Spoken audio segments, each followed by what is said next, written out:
지난 시간에 우리는 이 바울이 여종에게서 귀신을 쫓아냈을 때 여종의 주인들이 이제 돈벌이의 희망이 사라진 것이 분해서 바울과 실라를 감옥에 쳐넣고 밤새도록 매질을 하면서 분풀이를 하는 장면을 함께 살펴봤습니다.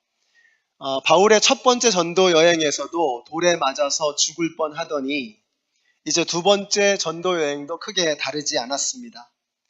와서 우리를 도우라고 하는 마게도니아 사람의 환상을 보고서 확신 가운데 빌립보로 왔지만 기다리는 것은 감옥과 고문이었습니다. 그러나 바울은 멈추지 않습니다. 왜 그럴까? 이것이 참 궁금했습니다. 왜 바울은 멈출 수 없었나? 왜 바울은 어떠한 시련과 고난과 죽음의 위기 앞에서도 중단하지 않았는가? 우리가 어떻게 하면 이 바울과 같은 능력 있는 삶을 살아갈 수 있느냐? 저는 이게 참 부러운 겁니다. 그리고 우리 성도님들도 저에게도 이런 열정, 이런 에너지, 이런 힘이 있으면 좋겠다 하는 생각이 들었습니다. 그래서 오늘 본문 속에서 그 두 가지를 좀 함께 살펴보려고 합니다. 첫째로 여러분의 수명을 잘 계산하셔야 합니다. 내가 얼마짜리인가를 알아야 됩니다. 유엔에 따르면 이제 요즘 호모 100 시대가 되었죠. 이제 100세 시대가 되었다라고 이렇게 이야기를 합니다. 근데 바울은 우리가 100년짜리가 아니라 영원짜리라고 하는 것을 말하고 있습니다. 예수님도 말씀하셨습니다. 지금 이 세상에서는 박해도 받겠지만 집과 형제와 자매와 어머니와 자녀와 논밭을 100배나 받을 것이고 오는 세상에서는 영원한 생명을 받을 것이다. 예수님의 이 말씀 속에는 지금 세상, 지금 이 세상과 오는 세상에 관한 말씀이 있습니다. 또 바울 자신도 이렇게 고백하죠. 현재 우리가 겪는 고난은 장차 우리에게 나타날 영광에 견주면 아무것도 아니라고 나는 생각합니다. 이렇게 말합니다. 현재의 고난이 있고 장차 우리에게 다가올 영광이 있다는 것입니다. 이 두 가지를 잘 계산해야 되는 거죠. 우리는 어떤 상황에서도 우리가 정말 현재의 고난에 비해서 장차 우리가 만나게 될 영광이 얼마나 큰가를 알게 되면 우리가 이 세상에서 끝나는 삶이 아니라 더 크고 영원한 삶이 우리 가운데 기다리고 있다는 것을 알게 되면 이런 사람은 어떤 상황 속에서도 의연할 수 있습니다. 어떤 문제 앞에서도 그는 두려워 떨지 않고 확신 가운데 살아갈 수 있게 되는 것입니다. 여러분, 이 땅에서는요, 불공평한 일이 참 많습니다. 우리가 믿음을 갖기가 참 어려운 이유 중에 하나가, 신앙생활하기 어려운 이유 중에 하나가 이 세상이 너무 불공평하다는 겁니다. 이게 말이 안 되는 거죠. 도대체 하나님이 계신다면 어떻게 이런 일이 벌어질 수 있느냐? 어떻게 악한 사람들이 그렇게 잘 나갈 수 있는가? 어떻게 무고한 사람들이 그렇게 피해를 받고 억압을 당할 수 있느냐? 설명이 안 되는 겁니다.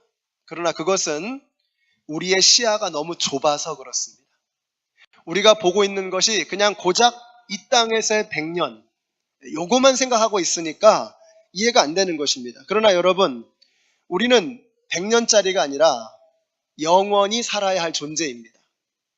인간은요, 모든 인간은 여러분이 어떠한 사람이든 간에 상관없어요. 이 땅에 있는 모든 인간은 영원히 살아가는 존재입니다. 예수를 믿든 안 믿든 상관없어요. 우리는 다 영원한 존재입니다. 동물과 인간의 유일한 차이점이 뭐라 그랬죠? 동물들도 도구를 사용하고 언어도 사용하고 집단 생활도 하고 사회생활하고 다 합니다. 동물하고 인간의 차이점이 없어요. 요즘에 Our Planet이라고 하는 그 다큐멘터리를 제가 이렇게 보면서 참 많이 은혜를 받아요. 동물의 왕국 같은 거죠. 이 동물의 왕국을 보면서 참 하나님의 그 놀라운 섭리를 보면서 은혜를 많이 받는데 이 동물의 세계를 보면 너무너무 신기한 거예요. 우리 인간하고 너무 비슷한 거예요. 너무 똑같은 거예요. 근데 우리는 동물과 인간의 차이가 뭡니까? 딱 하나밖에 없어요. 인간과 동물의 차이는 인간은 영혼을 가지고 있는 영적인 존재라는 겁니다. 영혼은 영원히 존재해요. 그래서 영혼을 가지고 있는 인간은 어떠하든지 간에 우리는 영원히 존재하게 되어 있습니다. 우리의 몸이 끝난다고 끝나는 게 아니에요. 다만 차이는 뭐냐? 그 영원한 시간을 어디에서 보낼 것이냐? 그것만 차이가 있는 겁니다. 믿는 사람은 믿는 사람이 가는 곳이 있고, 믿지 않는 사람은 믿지 않는 사람이 가는 곳이 있어요. 예수님을 영접하는 사람이 가는 곳이 있고, 예수님을 거부한 사람이 가는 곳이 있는 것입니다. 여러분, 천국은 커트라인이 없습니다. 천국은 상대평가가 아닙니다. 그래서 몇 점을 맞았느냐가 중요한 게 아니에요. 여러분, 도대체 몇 점을 맞아야, 인생에 몇 점을 맞아야 천국에 가겠습니까? 도대체 우리가 몇 등을 해야 천국에 들어갈 수 있겠습니까? 천국은 상대평가도 아니고 또 점수를 가지고 있는 커트라인도 있는 게 아니라는 것입니다. 하나님께서 보시는 기준은 딱 하나입니다. 하나님이 주시는 은혜를 받아들였느냐 거부했느냐. 예수 이외에 다른 구원의 길을 우리에게 주신 일이 없다고 말씀하셨어요. 그분을 믿으면 구원받는다라고 말씀하고 계세요. 아들이 있는 자에게는 생명이 있고 하나님의 아들이 없는 자에게는 생명이 없다라고 말씀하고 계십니다. 그러니까 우리가 영원한 생명으로 가느냐 영원한 멸망으로 가느냐 하는 기준은 하나밖에 없어요. 몇 등이 아니고 몇 점이 아니고 내 안에 예수 있느냐, 내가 예수를 거부했느냐, 그분을 받아들였느냐, 그거 하나만 보시겠다고 하는 것입니다.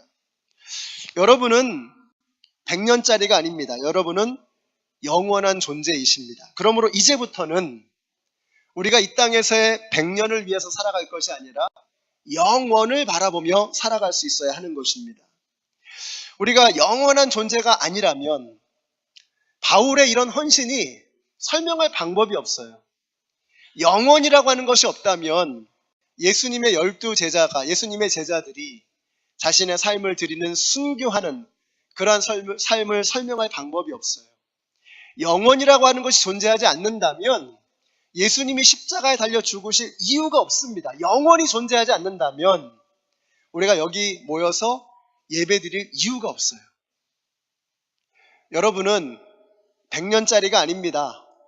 100년 그냥 이 땅에 살다가 끝나버리면 얼마나 쉽겠어요. 얼마나 좋겠어요. 그런데 우리는 100년짜리가 아니라 영혼을 가지고 있는 영원한 존재라는 것입니다. 그러므로 우리가 100년을 바라보고 살아가는 것이 아니라 영원을 바라보고 살아갈 때 우리에게 놀라운 삶의 능력이 생기게 되는 것입니다. 사람들이 그럽니다. 오늘날 교회가 왜 이렇게 약화되었느냐, 왜 이렇게 썩어가느냐, 왜 이렇게 엉망이 되었느냐. 여러분, 교회가 왜 이렇게 약해진 것 같으세요? 왜 교회가 이렇게 썩어가는 것 같으세요? 많은 사람들이 그래요. 교회가 너무 내세지향적이라서 그렇다는 거예요.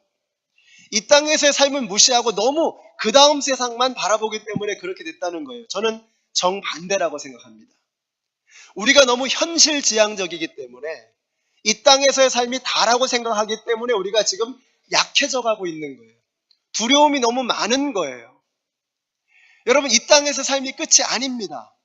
이 땅의 삶의 너머에 더 영원한 곳, 더 실제적인 곳이 우리를 기다리고 있는 것입니다. 그래서 우리가 자꾸 이 땅에서의 삶만 생각하니까 자꾸 우리가 여기서 어떻게 잘 살아보자고 수단과 방법을 가리지 않는 그런 엉터리 같은 짓을 하는 거예요. 우리의 눈에 보이는 세계만 너무 중요한 거죠. 그러니까 저 위에서 우리가 보지 못하는 그곳에서 우리를 보고 계시는 하나님의 그 불꽃 같은 눈동자를 보지 못하는 거예요. 그러니까 우리가 함부로 사는 겁니다. 부정을 저지르고 거짓말을 밥 먹듯이 하고 악한 일들을 범행을 저지르는 그런 일들을 우리가 서슴지 않고 하는 이유가 뭐냐? 우리가 이 땅에서의 100년이 전부라고 생각하는, 그렇지 않아요. 우리의 삶을 이제 우리의 코끝에서 호흡이 멈출 때, 우리의 심장 박동이 멈추는 그날은 반드시 옵니다. 그날에 우리가 하나님 앞에서 우리의 삶을 정산할 그날이 올 것입니다.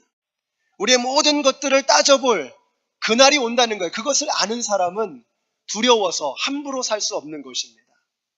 저 높은 곳에서 우리를 바라보고 계시는 하나님이 계신다고 하는 것을 깨닫는 사람은 사람들이 안 본다고 해서 함부로 살 수 있는 그러한 삶을 살아갈 수 없는 거예요.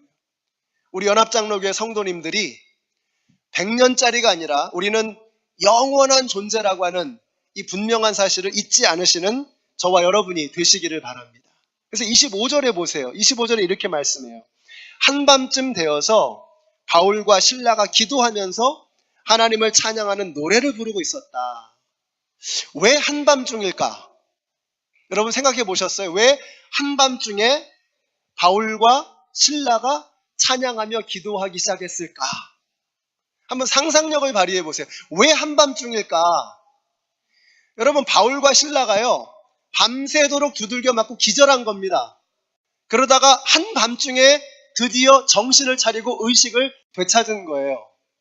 이 사람들이 정신을 차리고 나서, 의식을 되찾고 나서 첫 번째로 한 일이 뭐예요? 기도하고 찬양한 일이었어요. 그들은 일어나자마자 아이고 죽겠다, 아이고 죽겠다. 내가 왜 여기까지 와서 이런 신세를 왜 살아야 되느냐 하면서 불평하거나 원망하거나 신음소리를 낸 것이 아니었어요. 그들이 정신을 차리고 눈을 뜨고 나서 첫 번째로 한 일은 하나님을 찬양하며 하나님을 위해서, 하나님을 향해서 기도하는 일이었던 것입니다. 이게 요즘 말로 정말 이게 실화인가? 정말 있을 수 있는 일인가? 말이 안 되죠.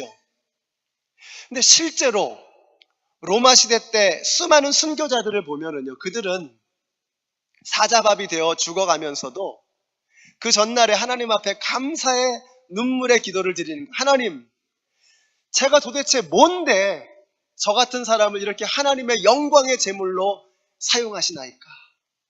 제가 도대체 뭔데 하나님의 영광을 위해서 이렇게 순교까지 하게 해주십니까? 감사합니다 하면서 감격의 눈물을 흘렸던 거예요. 네로 황제 같은 경우는요, 예수 믿는 사람들을 산채로 기름에 절입니다. 숨을 쉬고 있는 거죠. 그냥 숨만 쉬고 온몸이 기름으로 범벅이 되어 있는 거예요. 피부 깊숙한 곳까지 기름이 스며들어가는 거죠. 그리고 파티를 열면서 몸에 불을 붙입니다. 비명을 지르면서 죽어가는 거예요. 고통스럽게. 그러한 순교의 길을 걸어가면서도 그들은 주님, 제가 뭔데? 주님, 제가 도대체 누구이기에 하나님의 영광을 위해서 이렇게 죽게 하십니까? 감격의 눈물을 흘렸던 거예요.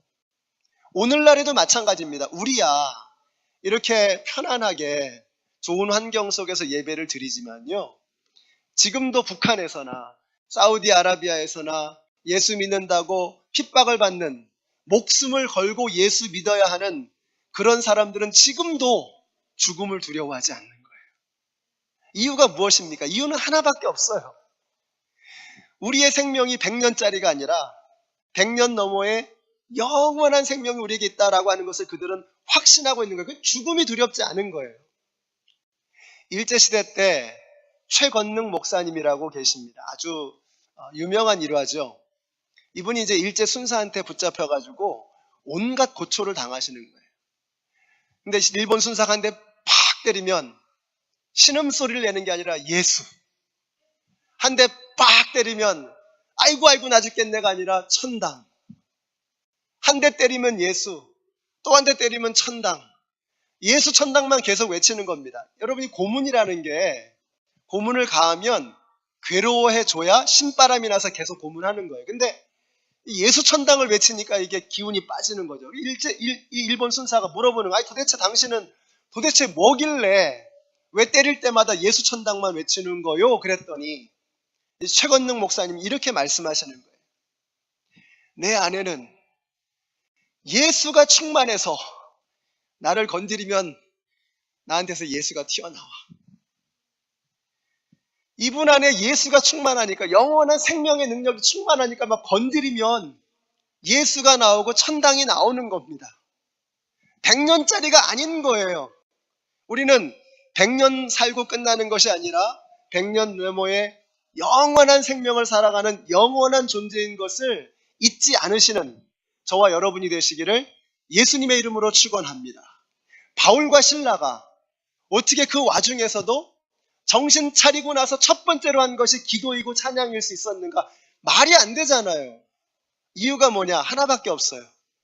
그들은 100년짜리가 아니라 영원한 존재임을 알고 그들 앞에 놓여있는 어떠한 죽음의 위협, 어떠한 고문도, 어떠한 고통도 그들의 찬양을 가로막을 수 없었던 것입니다. 근데 놀라운 것은요, 이 찬양을 솔로로 부른 게 아니라 듀엣으로 부른 거예요. 야, 이게 정말 은혜가 되더라고. 야, 둘이 불렀구나. 바울과 신라가 함께 마음이 맞은 겁니다. 야, 이게 얼마나 서로에게 격려가 되었을까? 얼마나 힘이 되었을까? 이 사람 중에 둘 중에 하나가 부정적인 사람이어가지고, 야, 우리가 어쩌다 이렇게까지 됐노? 정말 내가 괜히 당신을 따라왔나 봐. 이러면서 불평을 늘어놓기 시작했다면, 부정적인 말을 털어놓기 시작했다 그러면 이런 찬양이 나올 수 없는 거예요. 근데 두 사람의 믿음이 딱 맞았던 겁니다. 저는 여러분에게 이런 동역자가 있게 되시기를 바라요. 저는 여러분에게 이런 바울과 같은 동역자, 이런 신라와 같은 동역자가 있게 되시기를 바랍니다. 장작불도 마주 대놓으면 더 높게 활활 타오르거든요. 더 크게 타오르거든요. 여러분들이 그런 분들이 되시기를 바라요. 우리 목자 목녀님들에게 그런 목장 식구가 있다면 얼마나 신바람이 나겠어요. 여러분들 가운데 힘들 때 서로 함께 위해서 중보기도 하고 서로 함께 울어줄 수 있는 이런 믿음의 동역자가 있다고 한다면 우리의 삶이, 이 퍽퍽한 이민 생활 속에서 우리의 삶이 얼마나 풍성하고 기름지고 아름답겠습니까? 우리 연합장로교회 이런 동역자들이 많이 생기게 되시기를 바라요. 여러분들이 그런 분들이 되시기를 바랍니다. 목회자와 성도가 서로 힘을 합치고, 목장 식구와 목자 목녀가 힘을 합치고, 성도와 성도님들이 서로 이렇게 함께 기도하고 찬양할 수 있는 동역자가 되어진다 그러면 우리를 통해서 하나님은 놀라운 역사를 이루게 되실 줄로 믿습니다. 그런 일들이 우리 가운데 일어나게 되시는 그런 은혜가 있게 되시기를 예수님의 이름으로 축원합니다. 자, 바울과 실라가 찬양할 때 어떻게 했죠? 죄수들이 들었다고 했어요. 근데 왜 죄수들이 들었을까요? 바울과 실라의 목청이 좋아서? 그들의 소리가 커서? 저는 그렇게 생각하지 않습니다. 그건 바울과 실라의 노래소리가 커서 죄수들이 들은 게 아니고 그 소리가 이상해서 들은 겁니다. 이건 정말 이상한 거예요. 아마 제 생각에 빌립보 감옥에서 찬양소리, 노래소리가 울려 퍼진 건 이날이 처음일 겁니다. 아니, 감옥에서라 그러면 신음소리가 들려야죠. 원망소리가 들려야죠. 불평소리가 들려야죠. 살려주십시오, 밥 주십시오 하는 이런 소리가 들려야죠. 구걸의 소리가 들려야죠. 아니, 어떻게 감옥에서 찬양의 소리가 들립니까? 말도 안 되죠. 이상해서 들린 겁니다. 이게 도대체 있을 수가 없는 소리. 그 소리가 죄수들에게 들린 거예요.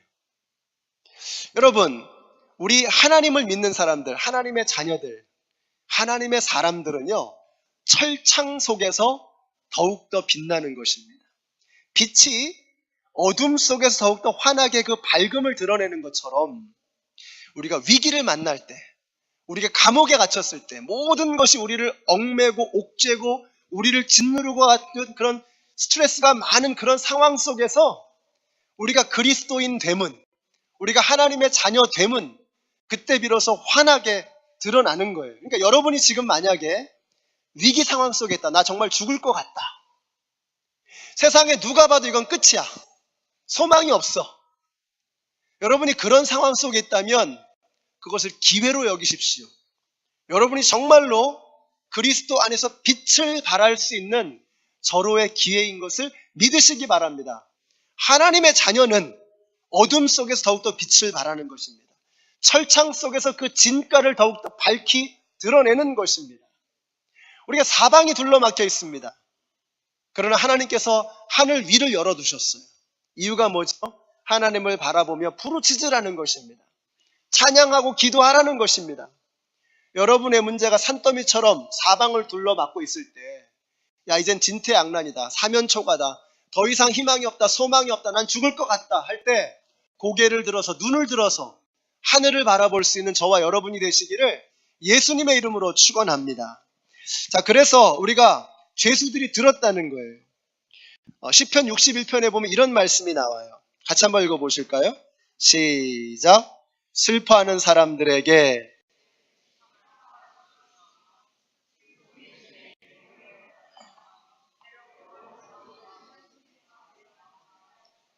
아멘. 저는 우리 성도님들이 정말 이런 사람들이 되셨으면 좋겠어요. 슬플 때 슬퍼하는 것은 이건 자연스러운 것입니다. 그렇죠? 괴로울 때 한숨 짓는 것, 한탄하는 것, 이건 당연한 것입니다. 근데 하나님이 함께 하시는 것을 확신하는 사람, 하나님의 영이 함께하는 사람에게는요, 슬픔이 기쁨이 되고 한숨이 찬송이 되고 원망이 기도로 변하는 역사가 나타나게 되는 것입니다. 우리 연합장로교 성도님들이 그냥 슬퍼할 때 슬퍼하는 것으로 끝나지 않으면 좋겠어요. 절망적일 때 좌절하는 것으로 끝나지 않으면 좋겠어요. 그 슬픔이 찬양이 되고 한숨이 기도가 되고 절망의 상황이 하나님 앞에 영광 돌릴 수 있는 기회가 되는 그런 은혜가 우리 모두에게 임하게 되시기를 예수님의 이름으로 축원합니다. 하박국 선지자는 이렇게 노래해요. 같이 읽으실까요? 시작. 비록 무화과 나무가 무성치 못하며 포도나무에 열매가 없으며 감람나무에 소출이 없으며 밭에 식물이 없으며 우리의 양이 없으며 외양간에 소가 없을지라도 나는 여호와를 인하여 즐거워하며 나의 구원의 하나님을 인하여 기뻐하리로다. 아멘이십니까? 상황이 말이 아니에요 지금. 근데 난 여호와로 인하여 즐거워하리로다. 나는 구원의 하나님으로 인하여 기뻐하리로다. 이렇게 고백하는 것입니다. 왜요? 여호와가 나의 목자가 되시니 내가 부족함이 없으리로다. 하나님이 나의 주인이 되시니 내가 두려운 게 없으리로다 라고 하는 이 고백을 드리고 있는 것입니다. 이것이 바로 제가 여러분과 나누고자 하는 두 번째 이유입니다. 어찌게 사도 바울은 그 고난과 어려움 속에서도 멈출 줄을 몰랐는가? 그는 자신의 주인이 누구인가를 알았던 거예요. 정말로 우리에게 중요한 것은 주인이 누구인가를 아는 것입니다. 우리는 내가 내 인생의 주인이라고 생각해요. 만약에 내가 내 인생의 정말 주인이라면 저같이 감기 걸리면 안 되죠. 제가 이번에 감기 이번처럼 아픈 적이 없었어요. 저걸 정말 3일 동안은 그냥 꼼짝을 못하고 정말 괴롭더라고요. 이거 어떻게 병원 가야 되는 거 아닌가? 감기 걸려서도 병원 가야 될까 생각해 본 건 이번이 처음입니다. 만약에 제 몸의 주인이 저라면 감기 걸리면 안 되죠. 만약에 제 몸의 주인이 저라면 우리의 몸의 주인이 나라면 우리가 암에 걸리면 안 되는 겁니다. 우리가 위장병 걸리면 안 되는 거예요. 죽으면 안 되는 거예요. 내 생명의 주인이라면 내 맘대로 할 수 있어야 내 거죠. 정말 내 거죠. 근데 우리가 병에 걸리잖아요. 우리가 아프잖아요. 결국은 죽잖아요. 이유가 뭡니까? 내 생명의 주인이 내가 아닌 거예요. 내 몸의 주인이 내가 아닌 거예요. 나의 주인은 나를 위해서 죽으신 예수 그리스도이십니다. 우리의 생명의 주인은 하나님이세요. 누가 주인인가를 알아야 그때 비로소 우리의 삶이 바로잡아지는 것입니다. 내가 내 삶의 주인이라고 생각하니까, 하나님이 내 인생의 주인이라고 하는 것을 모르니까 우리는 엉터리 같은 인생을 살아갈 수밖에 없는 것입니다. 여러분이 100년짜리가 아니라 영원짜리예요. 그래서 우리는 시간을 잘 따져야 합니다. 우리의 몸의 육신의 주인도 내가 아니라 하나님이세요. 그래서 누가 우리의 주인인가를 분명하게 알아야 하는 것입니다. 나의 진정한 공급자는 누구인가? 나를 여기까지 인도해 주신 분은 누구인가? 오늘도 이번 한 주간도 운전하면서 내 목숨을 지켜주시고 우리의 가정을 지켜주시고 우리의 자녀들을 지켜주신 분은 누구인가? 여러분, 내가 똑똑해서 내가 뛰어나서 잘나서가 아니라는 것입니다. 하나님께서 우리를 지켜주셨고 하나님께서 우리의 삶의 주인이시기 때문에 우리가 지금 여기서 숨쉬고 있는 것입니다. 성도는 이것을 깨닫게 될 때 어떠한 상황 속에서도 빛을 발할 수 있는 거예요. 우리는 철창 속에서도 어둠 속에서도 빛을 발할 수 있는 것입니다. 여러분, 우리는 위기의 상황 속에서 진가를 드러내는 것입니다. 여러분이 지금 감옥 속에 있으십니까? 이건 누가 봐도 안 되는 일이야. 절망 속에 있으세요? 포기하고 싶으십니까? 여러분, 절대로 포기하지 마시기 바랍니다. 이제부터 여러분의 진가가 드러나게 되는 것입니다. 여러분, 주인이 하나님이시기 때문에 어떤 일이 일어나느냐? 사도 바울과 신라의 주인이 하나님이시기 때문에, 예수 그리스도이시기 때문에 어떤 일이 일어났느냐? 26절 말씀 같이 읽겠습니다. 시작. 그때에 갑자기 큰 지진이 일어나서 감옥의 터전이 흔들렸다.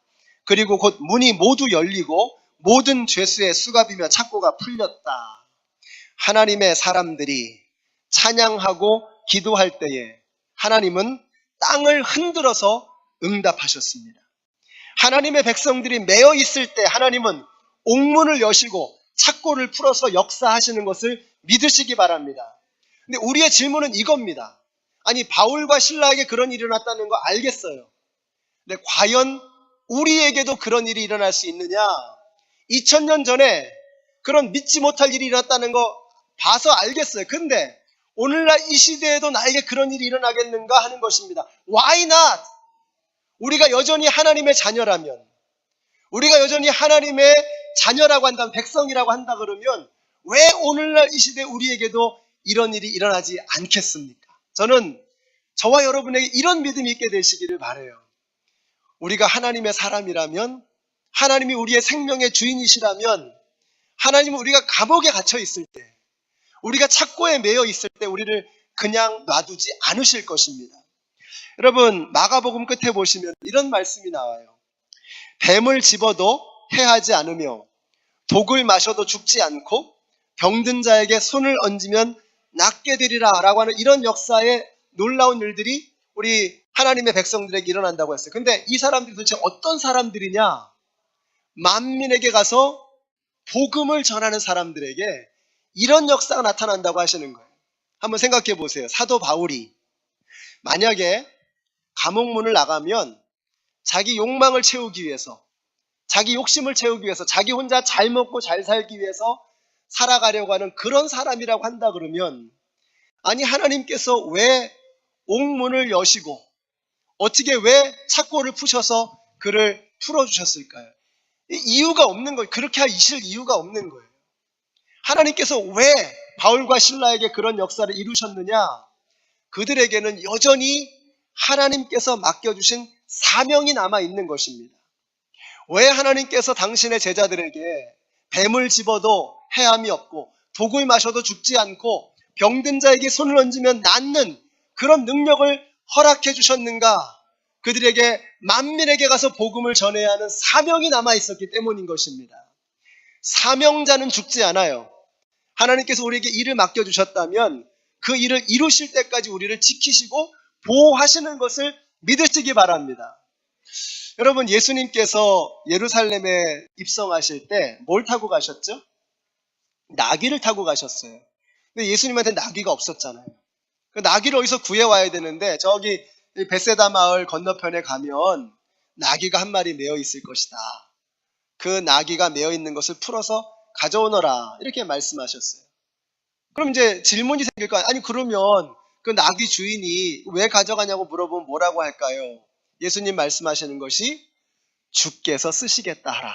그리하면 즉시 가게 하리라. 무슨 말입니까? 주께서 쓰시겠다고 하라. 진짜 주인이 누구라는 거예요? 예루살렘에 살던 그 나귀 주인이 진짜 주인이 아니라 예수 그리스도가 그 나귀의 진짜 주인이라는 것입니다. 사랑하는 성도 여러분, 여러분 뭐에 매여 있으십니까? 지금 무엇이 여러분을 얽매고 있습니까? 여러분은 어떤 감옥에 갇혀 있습니까? 물질이라고 하는 감옥, 경제적인 어려움, 인간관계의 어려움, 정신적인 어려움, 질병의 문제, 자녀의 문제, 가정의 문제, 무엇이 여러분을 감옥 속에 가두고 있습니까? 무엇이 여러분을 붙잡고 있습니까? 어디에 매여 있으세요? 오늘 이 아침에 저와 여러분이 선포하게 되시기를 바랍니다. 주께서 쓰시겠다고 하라. 그러면 즉시 가게 하리라. 여러분, 주인 되시는 분이 쓰시겠다고 하면 놔줘야 하는 것입니다. 누구라도 놔줘야 하는 거예요. 우리가 우리의 주인이, 진정한 주인이 예수 그리스도이심을 고백하고 주님, 저를 사용하여 주시옵소서. 우리가 주인됨을 고백하고 주님께서 쓰시겠다고 하는 것을 선포하면 어떤 어둠의 권세, 어떤 마귀의 권세도 우리를 더 이상 묶어둘 수 없는 것을 믿으시기 바랍니다. 오늘이 니카라과 단기 선교 신청하는 마지막 날이거든요. 제가 이런 생각이 들었어요. 이번에 니카라과 단기 선교 팀을 통해서 하나님께서 놀라운 역사를 이루실 것입니다. 딱 한 가지 조건이 있어요. 그 조건이 뭐냐면 나를 내려놓는 것입니다. 나를 부인하는 거예요. 심지어는 여러분의 기도 제목조차도 내려놓고 가세요. 딱 한 가지만 하시면 돼요. 주님, 저를 꽉 붙잡고 마음껏 쥐고 사용하여 주시옵소서. 우리가 하나님 앞에 꽉 붙잡히기만 하면요, 하나님은 놀라운 역사를 이번 단기 선교를 통해서도 이루어 주실 줄로 믿습니다. 니카라과가 흔들릴 거예요. 거기에 터가 움직이는 놀라운 기적이 일어날 것입니다. 옥문이 열리고 착고가 풀리는 기적이 일어나게 될 것입니다. 여러분의 인생에도 그런 역사가 나타나게 될 거예요. 조건은 하나입니다. 나의 욕망과 이기심과 나의 욕심과 심지어는 나의 기도 제목조차도 다 내려놓고 하나님 저를 마음껏 사용하여 주시옵소서. 주님의 손에 붙잡히면, 주님의 손에 붙들리면 여러분, 하나님께서는 우리를 통해서 어떠한 역사도 이루실 수 있는 것을 믿으시기 바랍니다. 저와 여러분의 삶의 주인은, 생명의 주인은 내가 아닙니다. 우리를 위해서 죽으신 예수 그리스도, 그분이 우리의 삶의 주인이세요. 그래서 두 가지를 기억하십시다. 우리가 100년짜리가 아니라는 거, 우리는 영원짜리라는 거, 영원히 살 것입니다. 어디서 살 것이냐? It's your choice. 여러분의 선택입니다. 영원한 고통 가운데 몸부림칠 것이냐, 영원한 기쁨을 누리고 살아갈 것이냐, 여러분의 선택입니다. 이 땅에서의 삶도 중요하죠. 이 땅에 살아가는 동안 여러분 선택하십시오. 내 삶의 주인이 누구인가? 내가 내 스스로 내 인생의 주인 노릇하는 삶은 결국 망할 수밖에 없습니다. 결국은 허망할 수밖에 없어요. 그러나 내 삶의 주인이 나를 위해서 죽으신 예수 그리스도, 영원한 생명을 주신 예수 그리스도가 내 삶의 주인이라고 하는 것을 확신하면 두려움이 없습니다. 죽음이 두렵지 않아요. 목에 들어오는 칼이 두렵지 않은 것입니다. 여러분에게 바람이 한 가지 있어요. 저는 이렇게 됐습니다. 여러분이 이와 같은 두 가지의 사실을, 우리가 이 땅 가운데 이렇게 담대하게 확신을 가지고 살아갈 수 있는 이 비결을 서로 기억나게 해주고 서로 생각나게 해줄 수 있는 동역자가 생기게 되시기를 바라요. 바울과 실라처럼. 여러분의 목장 안에, 여러분에게 함께 신앙생활하는 이 교회 안에서 그러한 아름다운 신앙의 친구들을 만나시고 남편과 아내가 또 여러분의 자녀에게 여러분이 그런 귀한 동역자가 되어주게 되시기를 우리 예수님의 이름으로 축원합니다. 기도하겠습니다.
이제는 이 땅에서 어둠 속에서, 천참 속에서, 위기 속에서 그 진가를 가야 될 빛을 더욱더 바라기를 소원하는 하나님의 모든 백성들 머리 위에 이제로부터 영원토록